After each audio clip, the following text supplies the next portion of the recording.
Assalamualaikum warahmatullahi wabarakatuh. Saya Muhammad Alimi Firdausi, NIM 1910651099, ingin mempresentasikan tentang sejarah bahasa Indonesia. Pengertian, bahasa Indonesia adalah sistem lambang bunyi ujaran yang digunakan untuk berkomunikasi oleh masyarakat pemakainya. Menurut Krida Laksana Djoko Kencono yang sejalan dengan Berber, bahasa yaitu sumber lambang bunyi yang arbitrer yang digunakan oleh para anggota kelompok sosial untuk bekerja sama, berkomunikasi, dan mengidentifikasi diri. Sejarah bahasa Indonesia. Bahasa Indonesia adalah hasil pertumbuhan dan perkembangan bahasa Melayu.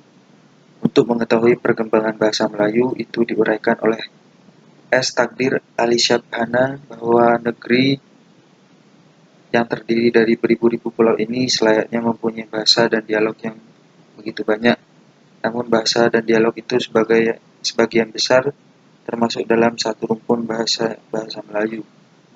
Sedangkan sebagian lagi termasuk dalam rumpun yang lebih besar, yaitu rumpun bahasa Austronesia dan bahasa Melayu Polinesia. Pertumbuhan bahasa Melayu yang telah menjadi bahasa Indonesia dapat ditemukan dengan rumus matematika, yaitu BM plus BD plus BA, di mana BM mewakili bahasa Melayu, BD mewakili bahasa daerah, dan BA mewakili bahasa asing. Artinya, modal utama bahasa Indonesia sekarang adalah bahasa Melayu, kemudian diperkaya dengan sebagian kecil bahasa daerah dan bahasa asing. Sebelum kemerdekaan, sebagian besar daerah Nusantara telah diperkaya oleh bahasa daerah dan bahasa asing. Sejak zaman penjajahan Belanda, bahasa Indonesia atau bahasa Melayu telah diajarkan di sekolah-sekolah. Di Bumi Putra atau Jawa, bahasa Melayu tidak dijadikan bahasa pengantar. Akan tetapi, masih dijadikan sebagian mata pelajaran sebanyak 2 jam sekali dalam 1 minggu dimulai pada kelas 4. Adapun beberapa faktor pendukung bahasa Melayu diterima sebagai bahasa Indonesia adalah: yang pertama, luasnya pemakaian bahasa Melayu; yang kedua, diterimanya penggunaan bahasa Melayu dalam sastra; yang ketiga, penggunaan bahasa Melayu dalam persurat kabaran.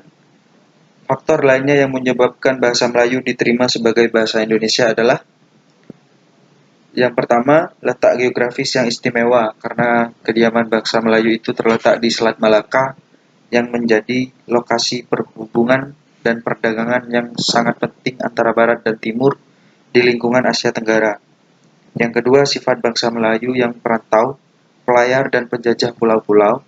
Yang ketiga, menjadi bahasa penghubung bagi kekuasaan politik kerajaan-kerajaan. Tidak kalah pentingnya, bahasa Melayu dijadikan sebagai alat pengembangan agama Islam yang dibawa oleh para pedagang ke seluruh kepulauan dan pengembangan agama Kristen yang dibawa Portugis serta orang-orang Eropa lainnya. Dengan demikian, bahasa Melayu sebagai lingua franca sudah memenuhi fungsi sebagai bahasa. Sekian presentasi dari saya. Kurang lebihnya mohon maaf. Wassalamualaikum warahmatullahi wabarakatuh.